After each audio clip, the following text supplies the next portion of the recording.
안녕하십니까. 매일 눈으로 세상의 흐름을 읽어드리는 Y타임스 정세 분석의 추복일입니다.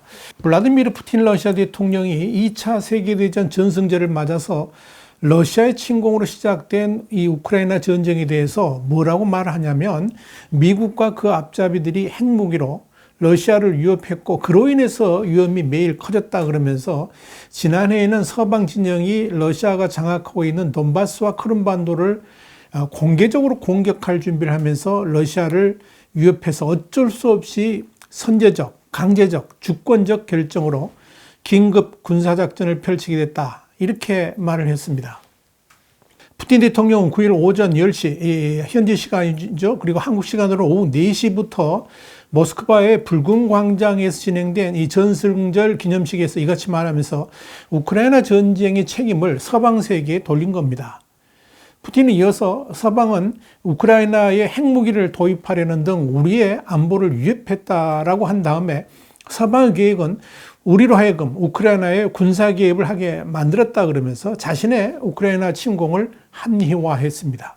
미국의 뉴욕타임스는 이날 푸틴의 연설에 대해서 평소보다 길었지만 알맹이는 전혀 없었다 그러면서 자신에 의한 이 우크라이나 침공을 정당화하는데 상당한 시간을 할애했으며, 항상 자신을 변명할 때 그랬던 것처럼 이번 우크라이나 침공 역시 불가피하고 시적절했으며 어쩔 수 없는 올바른 결정이었다라고 변명했다, 이렇게 보도를 했습니다. 뉴욕타임스는 이어서 푸틴 대통령은 우크라이나 전쟁을 세계 제2차 대전의 연장선상으로 보고 있으며 이 우크라이나를 나치로 포장하고 있다라고 한 다음에, 이 푸틴은 전쟁에 참여한 군인들에게 조국과 미래를 위해 싸우고 있다 그러면서 2차 세계대전의 승리와 연결시키려고 노력을 했다라고 전했습니다.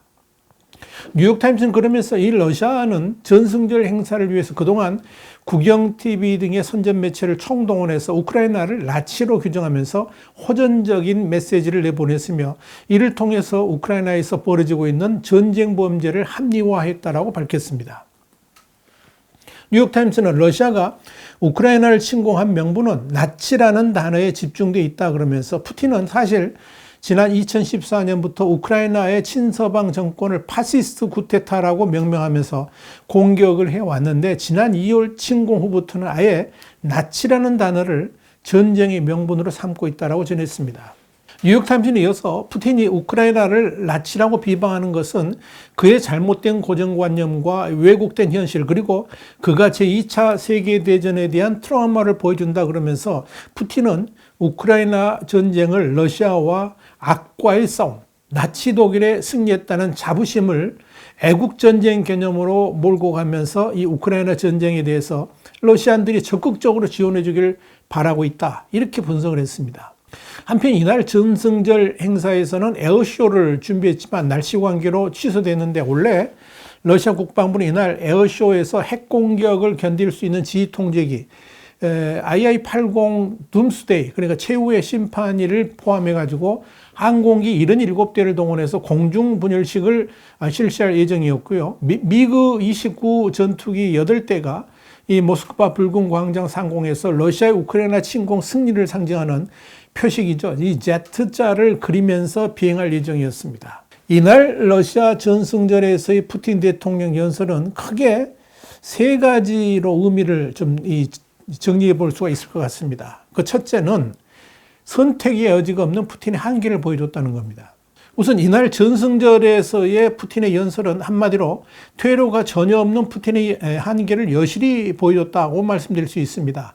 애당초 푸틴은 지난 2월 24일 우크라이나를 침공할 때만 해도 일주일 만에 우크라이나 수도 키이우를 점령하고 친러시아 정권을 내세운 다음에 5월 9일에 수도 키이우에서 대대적인 열병식을 개최하려고 했었습니다. 그런데 이런 구상이 일찍이 깨졌죠. 그러면서 이 대안으로 이 동부 돈바스의 완전한 점령, 그리고 마리우폴과 오데사 인근을 이렇게 남부 지역을 장악하면서 러시아 영토화를 기획했습니다. 그리고 전승절에 마리우폴에서 대대적인 퍼레이드를 준비했던 것으로 알려졌습니다. 그러나 이 계획 또한 무너진 겁니다.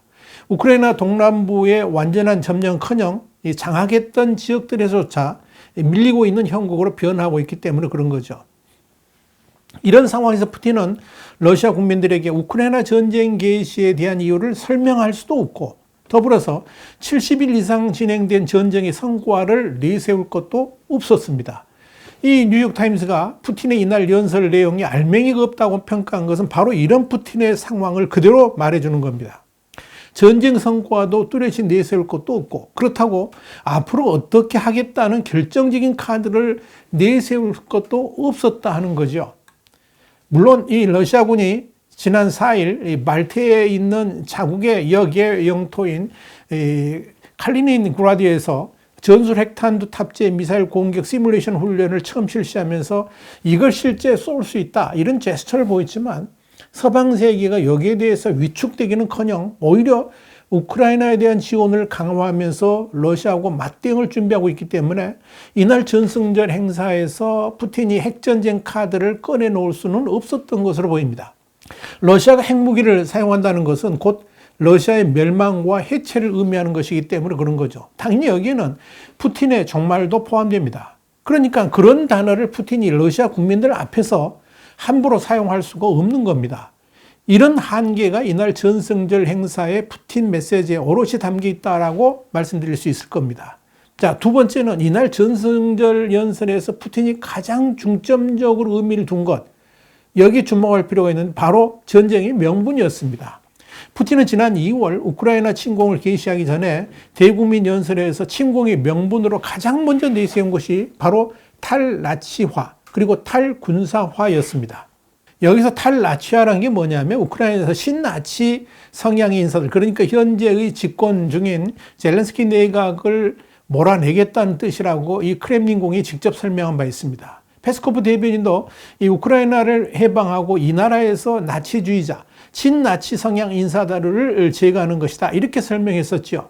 그리고 탈군사라는 것은 우크라이나를 중립국화하겠다는 의미였습니다. 다시 말씀드려서 우크라이나를 친러시아화해가지고 러시아를 위협할 소지를 전혀 주지 않겠다 하는 뜻이었습니다. 그러면서 푸틴 대통령은 돈바스 지역 특수군사작전의 목표는 지난 8년 동안 우크라이나 정부의 조롱과 또 대량 학살 피해를 본 사람들을 보호하기 위한 것이다, 이렇게 밝혔었습니다.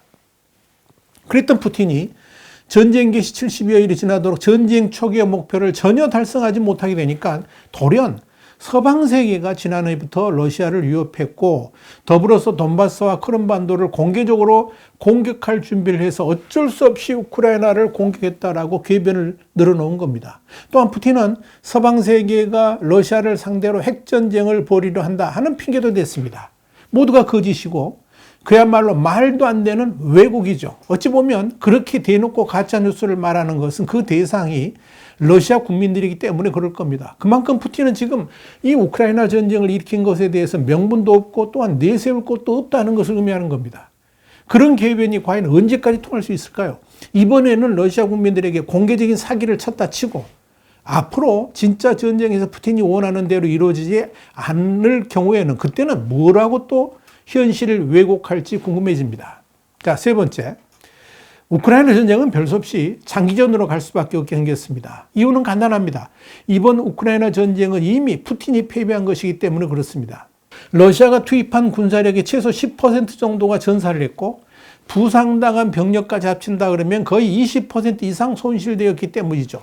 이 정도면 전쟁 전문가들은 괴멸 수준에 이르렀다고 평가할 겁니다. 자, 이런 상황에서 푸틴의 딜레마는 패배를 인정할 수 없다는 데 있습니다. 자신이 패배를 선언하게 되면 곧바로 권좌에서 물러날 각오를 해야 됩니다. 어디 그뿐입니까? 전쟁 범죄자로 국제적인 심판대에 올라가야 됩니다. 그러니까 지금 푸틴의 입장에서 선택할 수 있는 길은 일단 전쟁을 진리를 끄면서 다음 기회를 엿보는 거죠. 푸틴은 아마도 극적인 돌파구를 만들기 위해서 진짜로 핵전쟁을 위협할 수도 있을 겁니다. 그런데 문제는 미국 등의 서방 진영이 이미 그럴 가능성을 염두에 두고 철저하게 대비를 하고 있다는 점입니다. 그렇다면 푸틴이 진짜로 핵무기를 사용하려 한다 그러면 미국이 직접 나서서 선제 타격을 할 수도 있을 겁니다. 자, 그렇게 되면 러시아는 망하게 되겠죠. 당연히 푸틴도 끝납니다. 그런 도박을 푸틴이 과연 할 수 있을까 하는 거죠. 아마도 그렇기 때문에 이번 전승절 행사에서 푸틴이 핵전쟁 위협을 하지 않은 것으로 판단이 됩니다.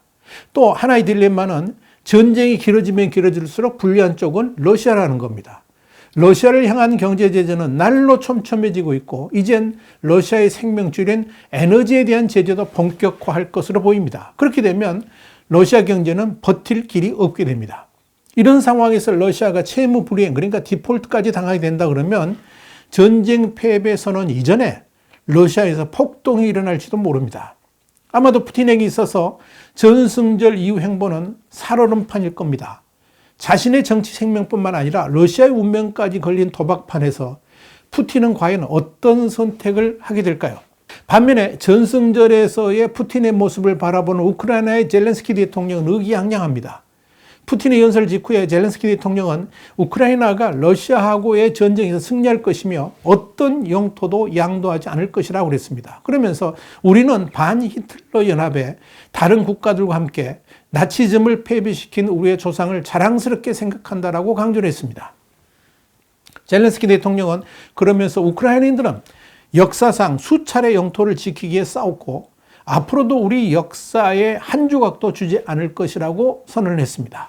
푸틴의 전승절 메시지를 바라보는 서방 세계의 반응은 어떨까요? 대표적인 반응이 영국의 국방장관으로부터 나왔습니다. 벤 월러스 장관은 이날 푸틴 대통령과 그의 측근 장군들은 우크라이나를 침공함으로써 70년 전 나치의 파시즘과 독재의 모습을 보여줬다 그러면서 이들의 최후는 당연히 결국 나치와 같아야 된다라고 강조를 했습니다. 전쟁에서 피한 나치 전범들은 2차 세계대전 직후에 뉴른베르크 재판에서 심판을 받았죠. 24명이 기소된 재판에서 12명이 사형, 3명이 종신형, 4명이 유기징역형을 선고받았습니다.